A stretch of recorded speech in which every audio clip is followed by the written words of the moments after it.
Good afternoon, and thank you for signing in again to Expansion of Consciousness. We're going to be bringing you a very, very special guest this evening, Nico Lagan.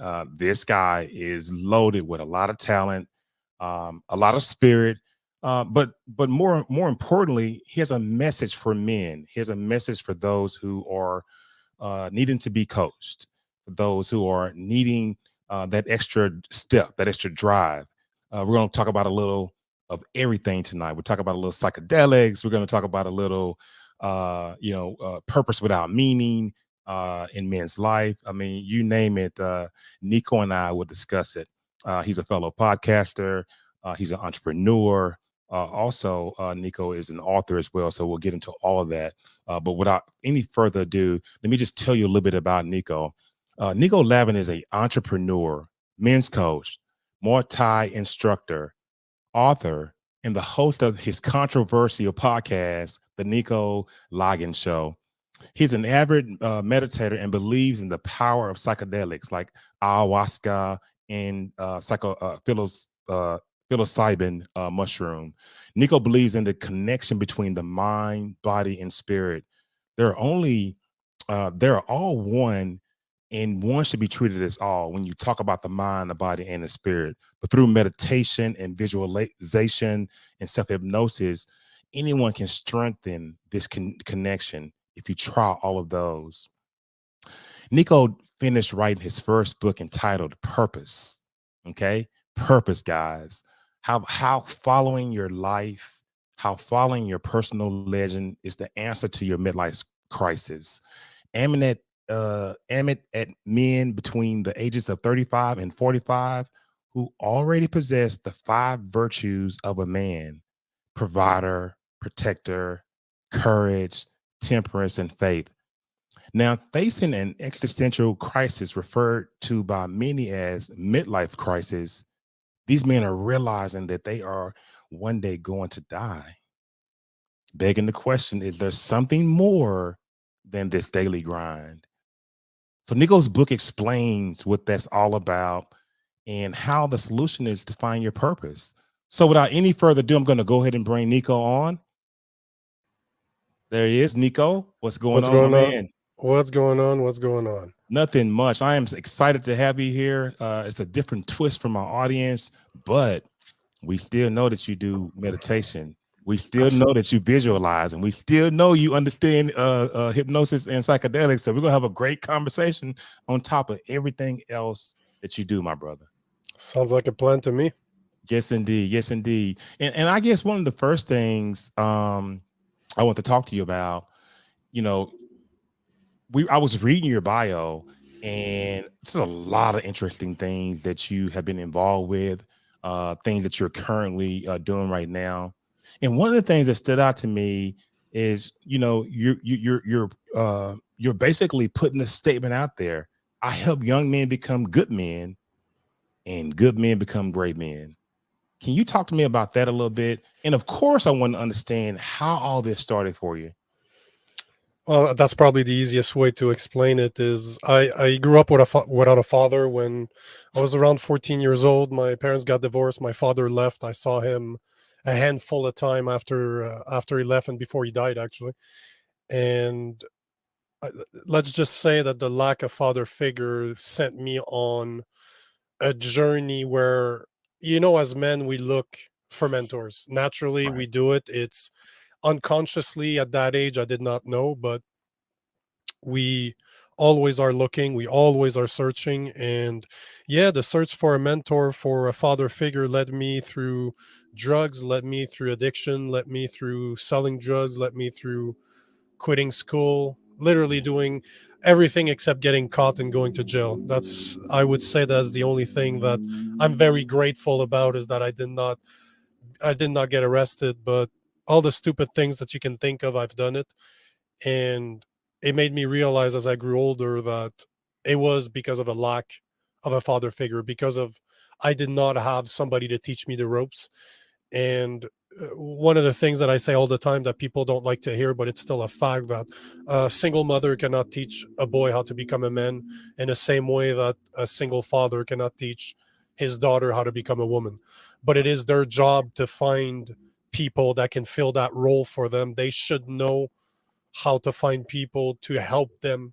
You know, the expression that it takes a village to raise a child. Well, this is something I strongly believe in. And yeah, this is what started it all. I want to do my best. I want to be, hopefully, because of technology now, it's easier for people to find mentors, at least to find people they can look up to. And hopefully I can help some young men out there, can help some good men become great, young men become good. And yeah, this is a summary of what actually happened. So Nico, you're currently traveling the U.S. In an RV, Yes, sir. with your girlfriend and, and your rescue dog.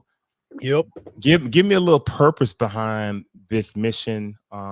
This, the traveling. Obviously, we have a beautiful country we live in.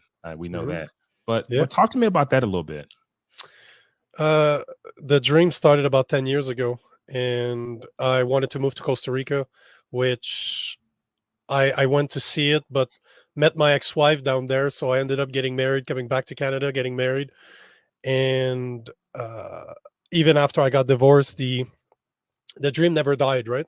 Right. And a few years ago, when COVID happened in Canada, we got some really nasty lockdown where I was a sales engineer by trade. Like for 12 years, I was in front of customers day in, day out, selling high end telecommunication services. And all the, all our meetings went from face to face to Zoom.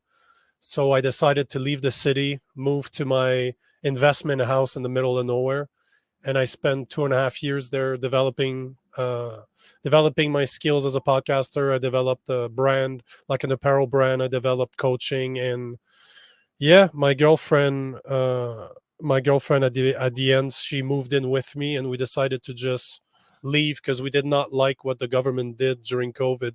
We didn't like feeling like we were at their mercy, so we just said, you Right. know what, I can't control what they do, but I can control where I stay. So we decided to leave in order to find a place where we belong. So now we're just traveling, seeing what we like, and at the same time, I'm taking advantage of it because I do a lot of, all my podcasts are done face to face. I do a lot of street interviews. I do a lot of um, recording in live situations. So this is a perfect set. It's a perfect place. It's a perfect way to just travel. And between you and I, all of what I do is under my production company. So basically, my trip is paid for by, it's all on the, on the books of one of the companies that I started. So Right. yeah, we're And having fun. you're running all these businesses while you're on the Yeah, road. But let's yeah, talk about the Nico Lagan Show. yeah. And let's just get into that. Let's talk about how that was formulated. And I watched some of it. I'm like, okay, I love it. Let's say there's no taboo there. Like I probably recorded, I'd say about 150-ish podcasts over the past 2 years. Uh-huh. I tried all different type of subject to see what I felt good with. And yeah, this one I started about, what, 3 months ago, maybe. No, sorry, more than that, maybe 6 months ago. And yeah, I just meet people that I find inspiring. Like I've had the pleasure of sitting down with fighters that I used to watch fight. I'm a big fight fan. Like I've been Okay. around fighters my whole life, Right. and I got the chance to sit down with guys that I used to watch fight 10 years ago in the UFC. Like it's just incredible. I'm meeting so many cool people. And yeah, it's really all about finding guests that live their purpose, that live their life in a way that it was theirs. Because the biggest regret, and most people don't know this, but the biggest regret of the dying is that they did not live the life they wanted to live. They live their life as per others' expectations. And I absolutely refuse to do that. I've never done that my whole life, and I'm not going to start now. Well, I think So it's cool. well, I got balls. If there's one thing I have is I'm all heart, I'm all balls. If I want something, I'm gonna do what it needs to happen in order to make it a reality. But yeah, all the people I talk to are all interesting people in a way that they don't live typical life, but they're extremely successful. Most of them are entrepreneurs. They've been very successful at what they do, but they do have opinions that might not be mainstream. Well, not mainstream anymore, at least. Well, let's talk about your book for a little while. And I had a little error a minute ago, was trying to share your book, but let's talk about the book Purpose. Yeah, man. And give us enlighten the audience about this book. Obviously, we've heard an incredible amount of purpose that you've had, and then currently your adventures right now. But tell us a little bit about the book, and what can the viewers look forward to? Well, when I was in isolations, I actually spent a lot of time by myself thinking about my life, what I wanted, where I was going. And it kind of struck me because most of the people that have careers, that have families, that have just people they need to provide for, we tend to get stuck in a situation where we just do work, we just work. So for years upon years, 10, 15 years, we're grinding, we're grinding, we're grinding, we're just doing what needs to be done. And then, the midlife crisis, we've made a big, we've turned it into a joke. We really are making fun of men going through their midlife crisis, because at the end of the day, that's what it is. But Yeah. to me, it's, like anything, in my opinion, pain is the greatest teacher. So instead of getting fat, losing your hair, trying to go after younger women and divorcing and looking for sports car, no, but that's how most people deal with it, right? Yes, But at yes, the end of the day, what's going on is it's a existential crisis. You are wondering, you realize that you don't have that much time left. Like, I'm 40 years old, so basically I'm halfway there. yes. What It did not hit me as hard as it does other people, because I've always lived my life the way I wanted to live it. I've never let other people tell me what I can and cannot do. I Yes. will say what I can and cannot do. But when you're 40 and you've been grinding for so long, you've been a good man, you're a provider, you've been doing what you were supposed to do, it's time to think about yourself. To me, a good man is selfless. He will put his families first. He will put the the needs of his family first. But when you get 35 to 45, it's okay to become selfish. You've been selfless for so long. It's time to take the time to get to know you again. Because a lot of us, I don't know, for you, maybe I can ask you the question. When you look in the mirror in the morning, do you see how you feel like what your exterior is showing you? Is it how you feel inside? Well, I mean, for me, I don't look at exterior. I only see light. So, and secondly, I've removed ego a long time ago. And There you ego go. allows us to recognize things. It categorizes the way Hmm.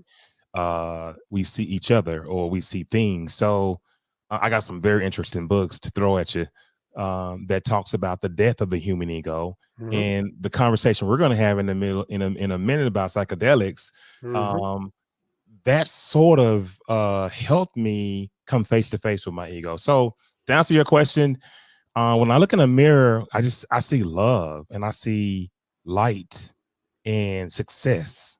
I just look at it a little bit differently. But this is the way you should look at it. But the Yeah, average person does not look at it like that. they The don't. average No, the average person looks at them and look at themselves in the mirror and they're like, wow, I got old. Because that's not how Yeah. they feel on the inside. And this to me is the perfect indication that you have spent too much time not thinking about yourself. So the whole book, to quite frankly, is how to become selfless, how you were selfless, how to become selfish in Yeah. order to become selfless again. Because the biggest gift you can give people is yourself, but your true self, what you actually are, not what you think you are, but what you were actually put here to do. And that's the purpose. That's the whole point of the book, is to help you find what your purpose is and grow some balls to actually go after it, because that's the hard part. Wow. Now, I want the audience to do a reset. You're listening to the expansion of consciousness, and I have Nico Lagan here with me today. In the book Purpose, look at the link below, lnk.bio/Nico Lagan.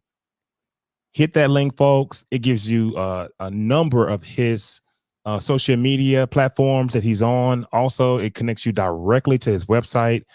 Press this link, please, and go check out Nico. Nico has an awesome podcast as well. but we're gonna get into some of the real cool stuff right now. And this is what my viewers want to know about you, Nico. Okay, so you're an avid meditator.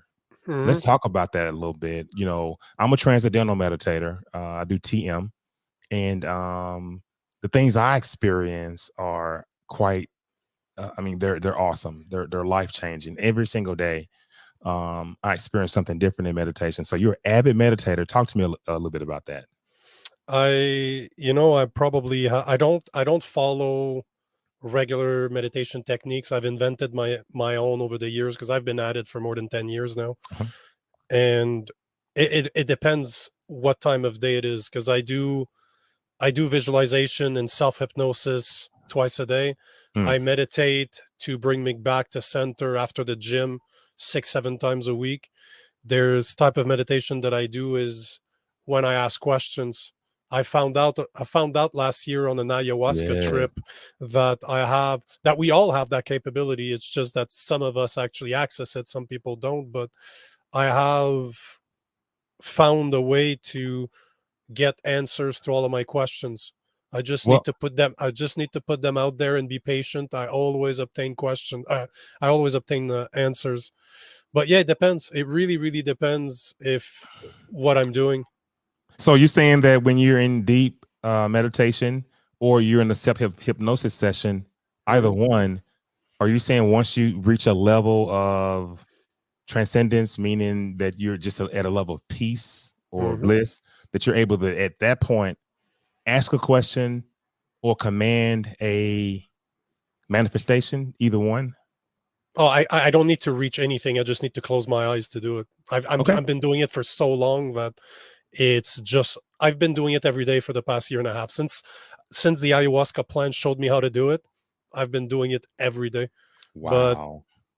but Wow. this is why I do between you and I and whoever is listening. This Yes. is the reason why I do psychedelics, is because it expands my meditation practice. There's some levels of vibration that I've achieved through meditation a few times in my life, let's say 5 or 6 times maximum. And I never understood what they were until one of my first ayahuasca ceremony. I spent maybe in my whole life 15 minutes, 20 minutes in that state of vibration, but Mhm. yet my in ayahuasca my second trip was 4 hours of that same feeling that is ever so eluding. But to me, that's all it is. Ayahuasca has helped me so much on my visualization practice. It always gives me tricks on how to enhance my vibration, how to get access to different part of my psyche. And the expression that you are a reflection of the universe. If you understand yourself, you'll understand the universe. This is why I do psychedelics, because I want to understand myself. And if you know in the Bible it says that we were made in the image of God. That means that if I was made in the image of God, that means I'm part of God. God's part of me, so that I am God. So those are all the type of things I do ayahuasca for, or psychedelics, because I like to connect with the outside world that I don't necessarily get naturally, or at least I get glimpses of them through meditation. Well, see, you and I speak the same language, so I'm gonna dig deeper. I want to know more, and because I know there Absolutely. is more. Of course there is. So ayahuasca, ayahuasca, you're at some sort of shaman ceremony, Mhm. or you're somewhere, Yeah, and man. you first drink the drink. Let's talk Mhm. about this. Let's talk about this. You first drink it, takes you about 15-20 minutes. Then what?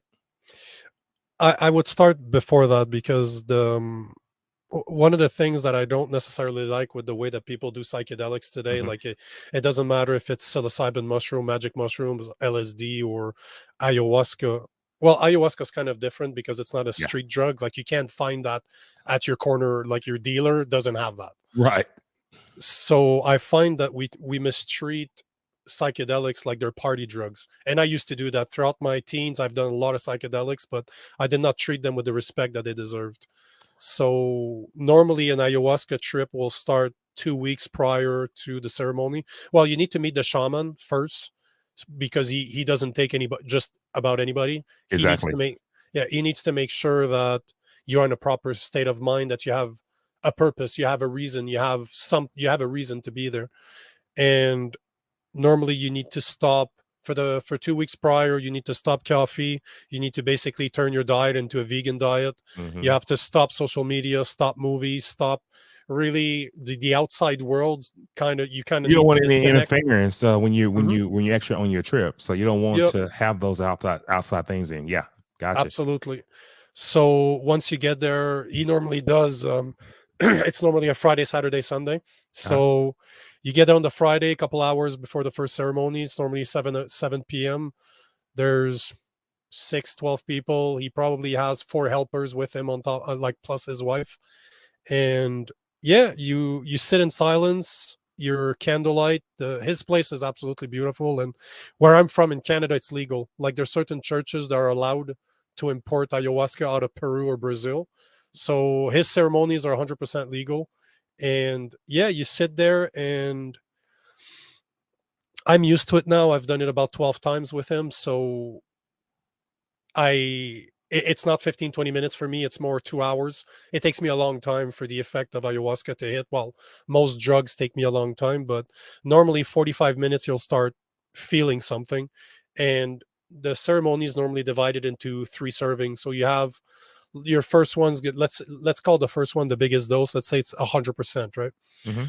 Then they're going to wait about an hour and a half after giving it to you. Normally most people have changed their consciousness for at least 45 minutes by then. And he swings again, and he offers it to you. You don't have to take it, obviously, but he offers you 50% of the first dose. And then an hour after that, he gives you 25% of the first dose. So you do 1.75, like you do 175% dose basically. Okay. And it the feeling is very hard to describe, because it's one of those, like most psychedelics, it's one of those things that you never know what you're getting into. I've Yeah. been doing this for years, and every single time I will be scared shitless before. I'm like, oh man. As soon as I drink it, I'm like, what did I get myself into again? It's always it's never regret, but if there's one thing that psychedelics have taught me, is that we don't control much. Outside of our emotion, actions, and our reactions, we control nothing. And Right. ayahuasca, magic mushrooms are the perfect example. Once you consume them, Yeah. what's going to happen to you does not belong to you anymore. All you can do is accept that you're not in control, and let it happen. And hopefully it's a good ride. Hopefully you enjoy what you're going through. And to piggyback off of that, for the writing I did for my book that'll be out here soon, I tested mushrooms, Yep. and without going through that entire thing, everything you said was absolutely correct. But I had a monitor that was with me when Mm, I yeah. did mine, and it almost felt like astral projecting because my body Of started to course. tremble, and I could feel my astral body Mhm. disconnecting from my avatar. 100%. And yeah, and once that happened, I just it just seems like I disconnected, and then I was able to have all these 4K.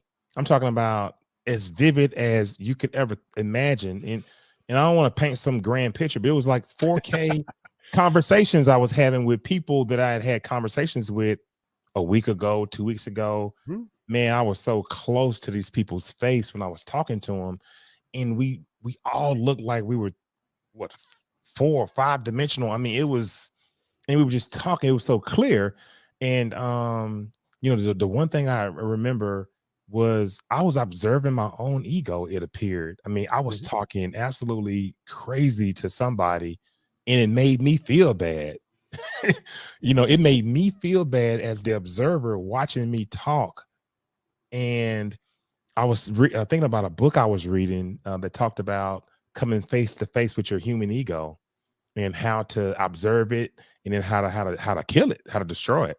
So that, short and simple, that was my experience with it. And I can just tell anybody out there who's watching ayahuasca and psilocybin and all that mushroom, that's real. Those items are real, and they can take you to a place of healing if you use it for the right purpose. It's one of the things that there's a lifelong project, or a lifelong, I've been thinking about this for a long time now. And when my businesses pick up and I can just give them away, I don't have to deal with them anymore. This is the next thing I'm going to work on. But there is I'd like to help veterans. I'd like to help veterans with their PTSD while providing them ayahuasca or psilocybin in order for Yeah, them to face those demons. Because yeah. one of the things that's misunderstood about PTSD and what psilocybin and, well, psychedelics as a whole allow you to do is, when somebody has PTSD, that means that they'll never be able to face what scares them and what creates their PTSD session, because the body goes into fight or flight. So your brain basically disconnects and you're reliving the memory without your brain being active. So Correct. your reptilian brain is just firing, firing, firing, and you have no way of controlling what's going on, nor do you have a way to face it with intelligence, looking at it and say, holy shit, okay. And as we say, the death of the ego, technically, psychedelics destroy it, it kind of kills the connection of your prefrontal cortex, where all your information is getting filtered through. It just removes it. You see how the brain works under an MRI. It's absolutely astonishing that all the parts of the brains are talking to each other without being filtered through your prefrontal cortex, which, where in my opinion the ego resides. But it allows PTSD sufferers to actually face their fears with their brain being active, Mm. which, from the studies that were done at what's the name of the university? It's Um, there's a book I bought. I don't know his name. I don't want to butcher his name on the live air, but he worked closely with Jada Pinkett. And Jada Pinkett hosts the show The Red Table, and they are avid mushroom backers. But I know that there's some legislation that's being um, I think it's going to pass so that mushrooms can be used to help with depression and help with PTSD. The founder of GoDaddy, the huge .com tech mhm. company, he is one of the main funders of the research for psychedelics, and he microdoses actually. Um, I've been microdose. I've been doing my own pills for years. yep, It's something that I do 4 times a week. I follow Paul Stamets' principle, Monday to Thursday, then Friday, Saturday, Sunday off. But I've been microdosing forever. right. It's if you're like me and you have ADHD, microdosing does help with concentrating your mind. It's absolutely amazing for the people Yes. that've never tried it. It's tiny doses. I normally do zero point 0.1 gram, so 100 Hmm. milligram basically, Yep. and 4 times a week. And it doesn't buzz, it doesn't give you a feeling, it doesn't give you euphoria, but it kind of mellows everything. If you're like me, that your brain never stops working, it's a godsend. Those microdosing is great, And it's absolutely not. great. It's a natural. It's a mushroom. It's natural. It's not Yep. pharmaceutical. And it's not addictive either. It doesn't create an addiction. And it's this is why it's illegal, because there's no money to be made really with this, and everybody Hmm. can just grow it at home. This is why you Exactly. see the pharmaceutical companies don't want this to be legal, because how, imagine the day that they start allowing PTSD sufferers to, and people that are on their deathbed that are going through cancer. I wanted my dad, when he went through cancer, to actually do it. And it's one of the things that's life changing. It absolutely changed your perspective. I've i've been in the presence of God. Do you Yeah. really think I'm scared of dying? Death does not scare me at all. I don't want to say I'm looking forward to it, Right. but I'm kind of looking forward to it, but not really. If that Because I know what's there. Life is a beauty. See, maybe that's why. You know what? Maybe that's why I lived my life the way I live it, because what's the worst that's going to happen is I'm going to die. And I'm going to live a psychedelic trip for eternity until they decide to bring me back here. But until then, I'll be able to just trip for a long time. So one of the things that you're very, very strong, have a very, very strong thought process on, is that through meditation and visualization, and self hypnosis, anyone can Mhm. strengthen their connection. But I want to know, how do you use? You've been successful in business. How do you use meditation, visualization, and self hypnosis in your day to day business? Visualization is easy. I've been writing my goals for. You've read Think and Grow Rich by Napoleon Hill. I've seen that book. I hadn't read it yet. You should. But there's a part where he speaks about um, how to kind of self hypnose yourself Hmm. through visualization, because there is a connection between your subconscious mind and your mind. Hmm. Subconscious mind normally talks to you through your dreams, and it's normally a mix of what you've experienced already. But what the average person doesn't know is that your subconscious mind's job is to do the mundane tasks that your brain does not need to think about. Let's say a door handle is the perfect example. If a door handle is where it should be, you'll never have to look at it. It's only when you go for the door handle, it's not there. You're like, okay, this is weird. But this is because your subconscious mind is so used. It has automated so many of your daily process because it knows what matters to you and what doesn't. You know, Grabbing a one of handle, those mundane tasks is to keep us breathing and keep all our organs pumping. exactly, exactly. And through self hypnosis, you can talk to your subconscious mind. So, Yes. so let's Yes. say my goal setting. So, right now, every year until I reach my goal, I will repeat it twice daily. First thing in the morning, first thing at night. And the way it's formulated, I have something that I want that's tangible.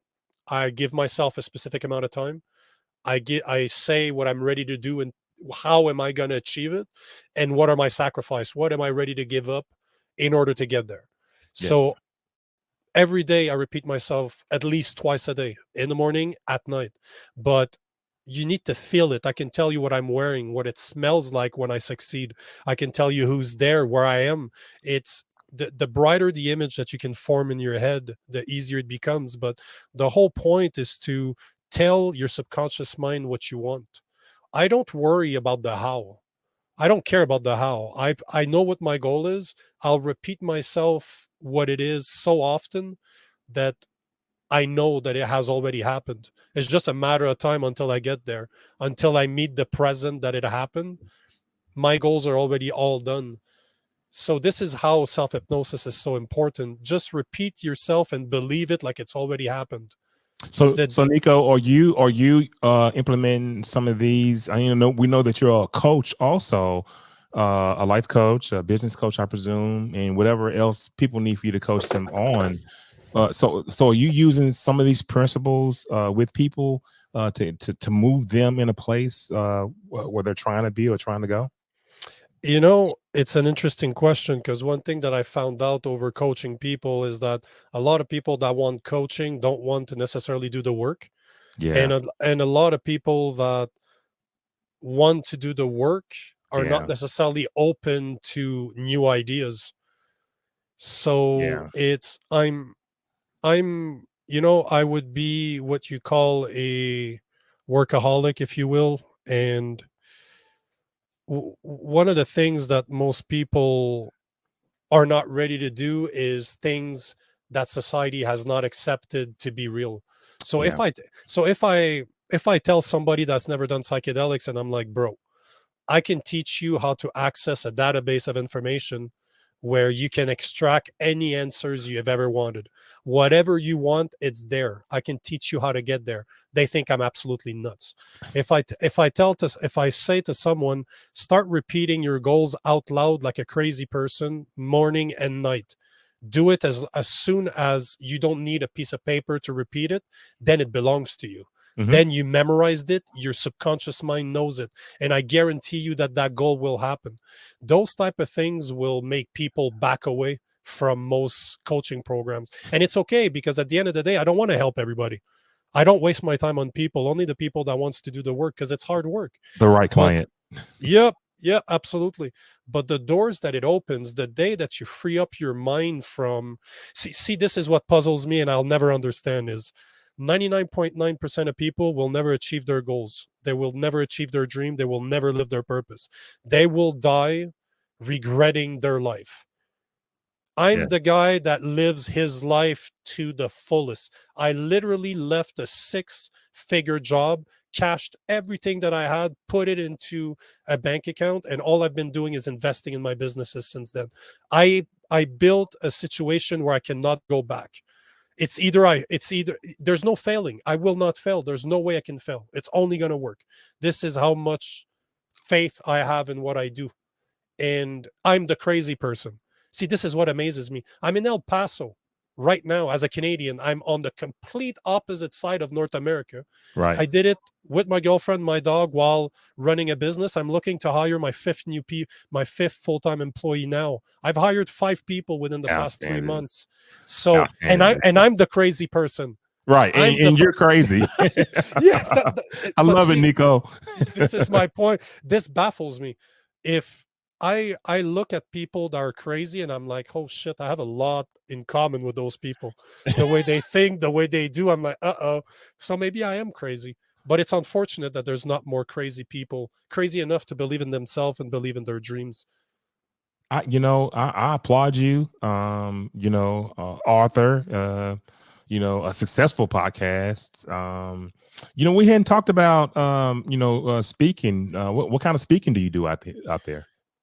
I used to be a sales engineer, so presentations is something I do every day. Gotcha. But I did my first men's conference 2 weekends ago. I met Mhm. somebody through a podcast like we're doing right now. Oh, By wow. the end of the podcast, he's like, "Hey, bro, you need to come up. We're having a show in Seattle. Unfortunately, all the keynote speakers have been booked. Like it's been booked for months, right?" Uh-huh. And I'm like, "No problem." I looked. I have a bunch of points on my credit card, so I look at one of the flights. It was like $250. I'm like, to go to a men's conference, I'll go. No problem, I'll go. So I sent him my information. Within an hour, he comes back to me. He's like, "Bro, I opened the spot. I gave my spot away just so that you can host." So I just showed up there. I started it all. And, I got to say that I was about the only one that does not have a TED Talk.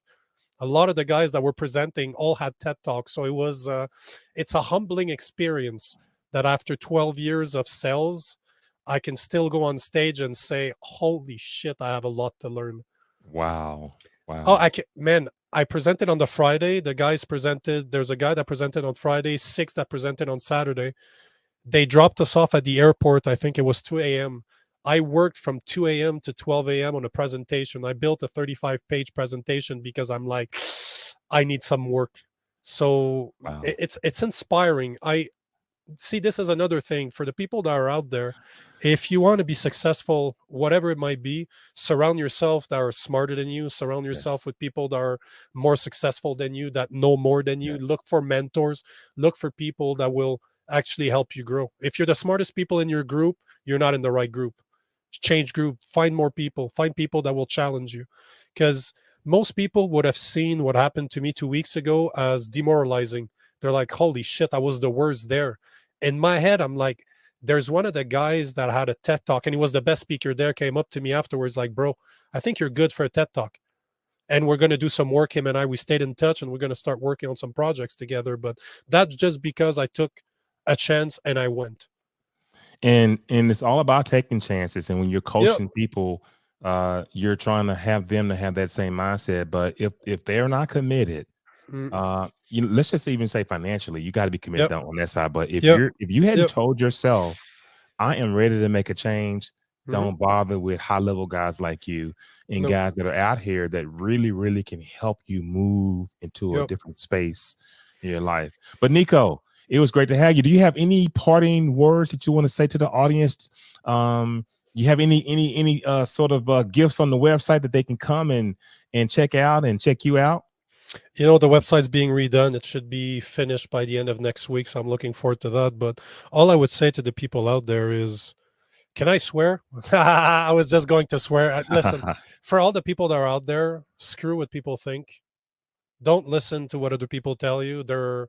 small-minded people. Don't listen to small-minded people. If you Yes. believe that you're meant for greatness, go after it. Be ready to understand that the path to greatness is a solitary path. So all those little minds around you, don't worry about it. They're just background noise. So do you. If you believe you have it in yourself, just do you. Screw what people think. All right. Well, I tell you what, I want you to hang out in the back office. I'm going to go ahead and wrap the show up. Yeah, man. We've hit our mark. And so hang out with me for me one moment, Nico. Fabulous. Nico Lagan. This guy is incredible. But when we talk about expansion of consciousness, we talk about all the things, the infinite abilities we possess from within. Look at how Nico has used hypnosis, how Nico has used meditation, how he has used a lot of different techniques to move him into different purposes in his life. And he says it very, very, very clearly in one of his quotes: without purpose, a man's life is meaningless. And I want to thank you guys for watching another episode of Expansion of Consciousness. And we will see you again here in the next episode. We're going to have somebody very special for you. But thank you very much for tuning in. And hey, listen, make sure that you click like and make sure that you subscribe to the YouTube channel. Just go to Expansion of Consciousness, at Expansion of Consciousness on YouTube. Once again, thank you so much. And we'll see you guys later. Goodbye.